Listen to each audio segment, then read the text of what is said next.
बोलो सियावर रामचंद्र भगवान जी की जय। पवन पुत्र हनुमान जी महाराज की जय। मंगल भवन अमंगल हारी, द्रौ दशरथ अजर बिहारी।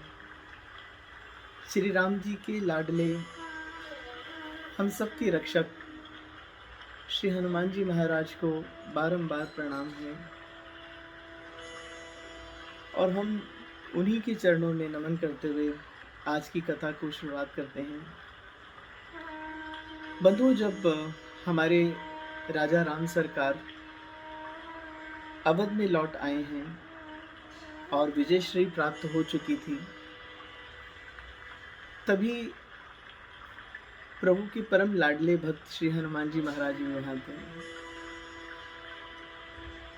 एक दिन की बात है, हनुमान जी एकाएक अचानक श्री सिया माँ के पास गए और जोर जोर की रुदन करने लगे, रोने लगे। माँ बड़ी विचलित हो गई। उन्होंने पूछा कि अरे लाडले, आपको क्या हुआ है हनुमान जी? आप क्यों रुदन कर रहे हैं, क्यों रो रहे हैं?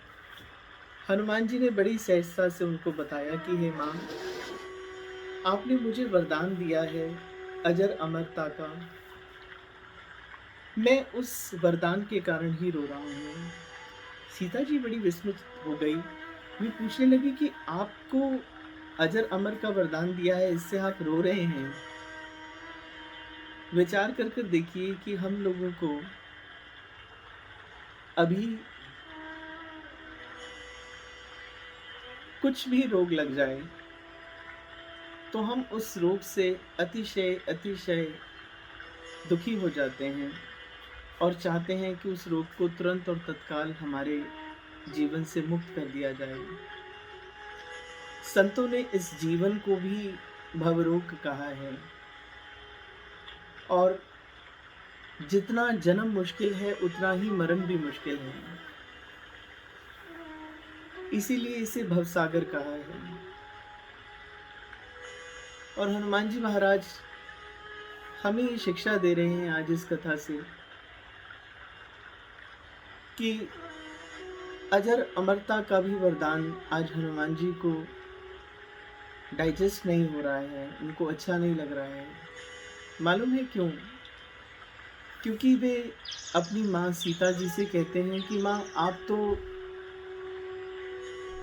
श्री रघुवीर जी के संग साकेत लौट रहे हैं और मैं यहाँ अमर रहकर क्या करूँगा जब आप ही मेरे संग नहीं होगे। जब आप मेरे संग नहीं होगे तो मुझे अमरता का वरदान लेकर भी क्या करना है, मैं जीकर क्या करूँगा, इसलिए मैं रो रहा हूँ। सीता जी ने उन्हें बिल्कुल अपने निकट बिठा लिया और हृदय से लगाकर कहा कि हनुमान, तुम बहुत भूले हो। अब ये वार्तालाप चल ही रही थी कि इतने में श्री राम जी भी वहां आ गए। राम जी ने आकर पूछा उनसे कि दोनों माँ बेटे में आज कौन सी ऐसी गुप्त चर्चा हो रही है जिसमें आज मुझे नहीं बुलाया जा रहा। सीता जी ने जो बात थी वह सब राम जी के सन्मुख रख दी। राम जी हंसने लगे, कहने लगे, हनुमान तुम बहुत भोले हो। अमरता का वरदान तो देवी देवता भी मांगते हैं और तुम्हें याद होगा कि अमरता की एक बूंद के लिए असुरों और देवों का महासंग्राम भी हो चुका है और वह वरदान तुम्हें सिया जी ने सहज दे दिया और तुम तब भी प्रसन्न नहीं हो। इसका कारण क्या है? हनुमान जी ने कहा कि हे प्रभु, मैं आपके बिना नहीं रह सकता हूँ, मैं आपके बिना नहीं रह सकता हूँ। आप मुझे छोड़कर साकेत चले जाएंगे, मैं उस अमरता के वरदान को कब तक अपने संग रखूं? मैं इसी चिंता से बार बार चिंतित हूं कि मैं आपके बिना नहीं रह सकता। राम जी कहने लगे, अच्छा, एक माँ ने वरदान दिया है तो एक वरदान तुम मुझसे भी आज मांग लो, जो मांगोगे सो मैं दूंगा। हनुमान जी ने, आप सुनिए क्या मांगा। हनुमान जी ने कहा कि हे प्रभु, मैं चाहता हूं जहां जहां आपका नाम हो, जहां जहां आपकी कथा हो, वहां मैं खूब आनंदित होकर आपके यश को सुनूं और खूब आनंदित होकर आपके यश को गाऊं और झूम झूम के मस्ती से खुद भी नाचूं और सबको नचाऊं। श्री राम जी बहुत भोले हैं।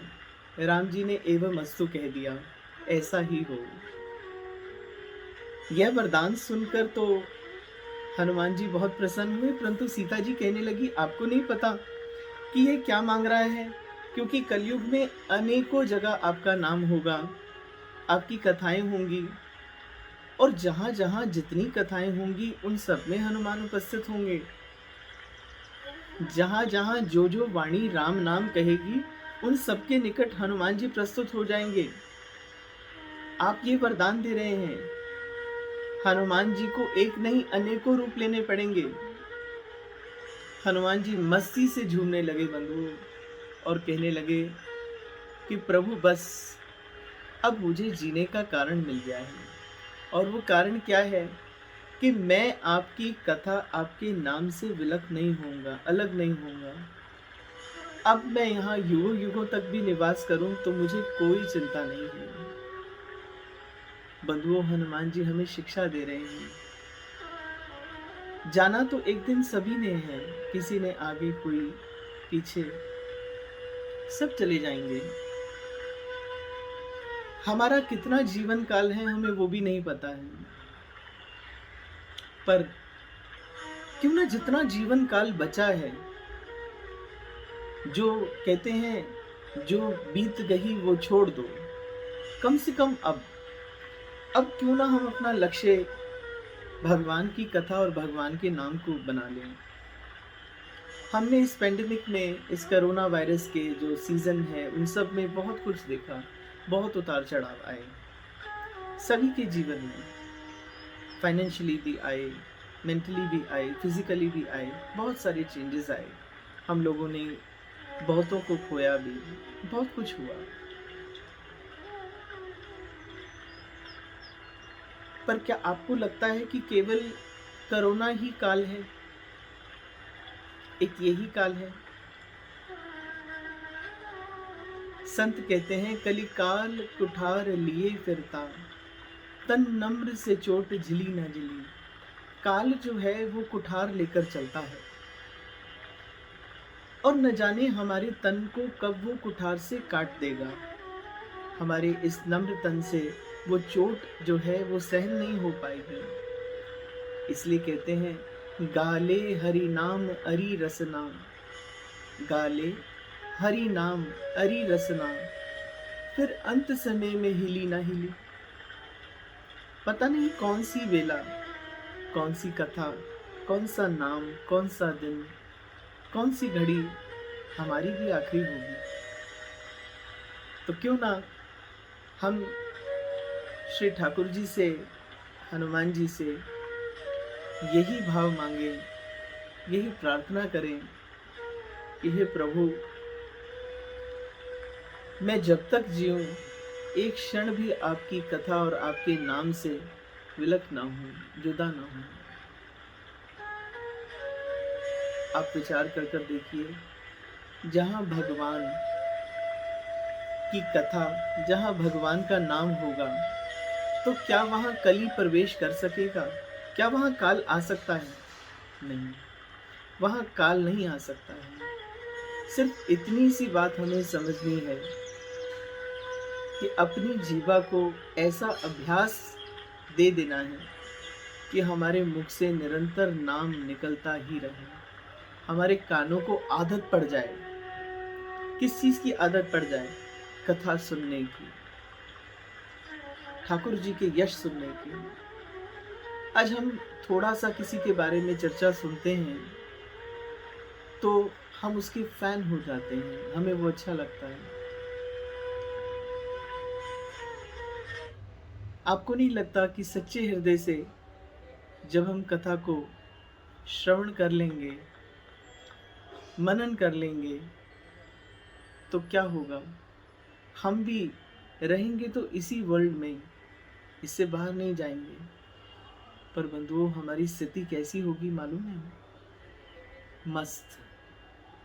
हर कोई आज एक जीवन में मस्ती चाहता है, मस्त होना चाहता है। जरा ब्रजधाम में जाकर उन संतों की मस्ती देखिए, जिन्हें ना गर्मी का पता है, ना सर्दी का, ना तूफान का। वे कौन सी मस्ती में खोए रहते हैं। वे कहते हैं कि ऐ साखी पिला दे मुझे भी श्यामा नाम की, आज मैं भी रहूं अलमस्त उनके धाम में, उस मस्ती में सदा मस्त। आज ऐसी मुझे भी मस्ती दे दो हे हनुमान, हे श्री राम, कि मैं आपकी कथाओं को निरंतर गाता और निरंतर सुनता रहूं। मुझको राधा रमन कर दो ऐसा मगन, रटूं तेरा नाम नया ठो याम। मुझको राधा रमन कर दो ऐसा मगन। बस हे ठाकुर जी, सभी को अपने नाम में, अपनी कथा में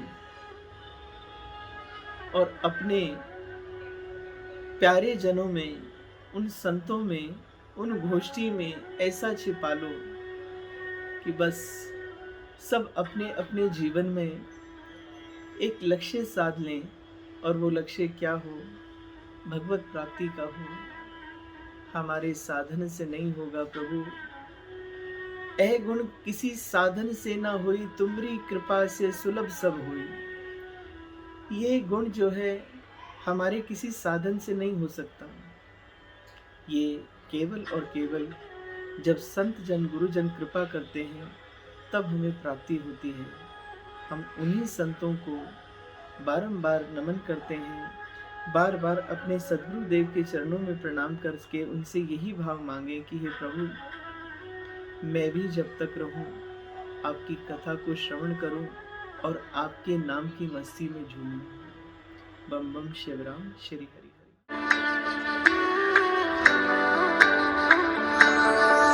तुम प्रेम हो, तुम प्रीत हो,